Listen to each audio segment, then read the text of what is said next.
కానానులోని ఒక పెద్ద వివాహ వేడుకలో అందరూ చాలా ఆనందముతో మరియు నృత్యం చేస్తున్నారు. కానీ వారు ఒక పెద్ద సమస్యలో పడ్డారు. ఏమైందంటే ఆ వివాహపు వేడుకలో ద్రాక్షారసం అయిపోయింది. అంత సంతోషంగా జరుగుచున్న వివాహపు వేడుక మందకోడిగా మారిపోయింది. అందరూ చాలా నిరాశపడ్డారు. అయితే అక్కడ యేసయ్య ఉన్నాడు.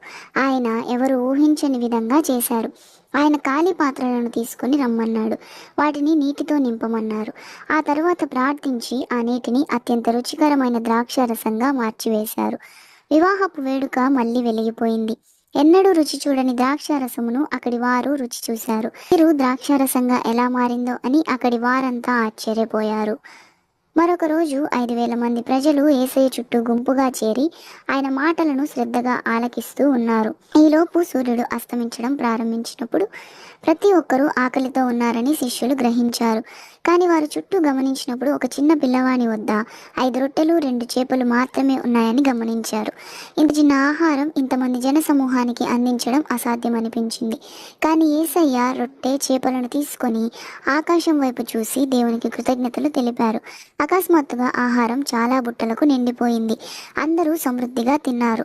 ఆ తరువాత కూడా ఇంకా బుట్టలలో ఆహారం మిగిలే ఉంది. ఒకసారి యేసు ప్రభు మరియు ఆయన శిష్యులు గలిలయ సముద్రం మీదుగా ప్రయాణిస్తుండగా ఒక భయంకరమైన ఈదురుగాలి వీచింది మరియు అలలు పడవలోనికి దూసుకెళ్లాయి. అందరూ మునిగిపోతారని అనుకున్నారు. కానీ ఇంతటి గందరగోళం మధ్య యేసు ప్రశాంతంగా ఉన్నాడు. అది చూసి శిష్యులు ఆశ్చర్యపడ్డారు. యేసు ప్రభు లేచి నిలబడి సముద్రం వైపు చేయి చాచి శాంతి కలుగునుగాక అని అన్నాడు. తక్షణమే వాయుగుండం ఆగిపోయింది. సముద్రం నెమ్మదిగా మారింది. శిష్యులు ఆశ్చర్యపోయారు. ఈయన ఎవరు? సముద్రమును గాలియు ఈయనకు విధేయత చూపుచున్నాయి అని ఒకరితో ఒకరు గుసగుసలాడారు. మరి ఒక రోజు రాత్రి యేసు శిష్యులు మళ్ళీ పడవలో అలలతో పోరాడుచున్నారు. అకస్మాత్తుగా నీటిపైన ఒక వ్యక్తి వీరివైపుగా నడవడం వారు చూశారు. అక్కడ యేసయ్య నీటిపై టీవీగా నడుస్తూ వస్తున్నారు. కానీ శిష్యులు మొదట దయ్యమని భయపడ్డారు. కానీ యేసు వారిని పిలిచి భయపడవద్దు అని నీటి మీద నడిచి వారిని కూడా నడిపించి చూపించాడు. యెరూషలేములో పుట్టు గుడ్డివాడైన ఒక వ్యక్తి ఉన్నాడు. అతను ప్రపంచ సౌందర్యాన్ని, ప్రపంచ రంగులను, తన కుటుంబ సభ్యులను చూడలేదు. మరెన్నడూ చూడడు అని ప్రజలు భావించారు. అయితే యేసుకు వేరే ప్రణాళిక ఉంది. ఆయన తన నోట ఉమ్మిని నేల మీద వేసి కొంత మట్టిని తీసుకొని ఆ వ్యక్తి కళ్ళపై రాసి సిలోహు నదిలో కడుక్కొనమని చెప్పాడు.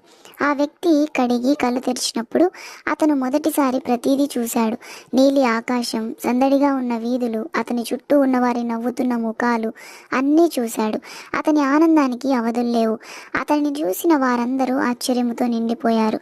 ఈ అద్భుతాలు యేసయ్య మాత్రమే చేయగలడని అందరూ గ్రహించారు. ఆయన తన దైవిక శక్తిని బహిర్గతం చేశాడు. అయితే యేసుక్రీస్తు యొక్క అద్భుతాలు ఇవి మాత్రమే కాదు.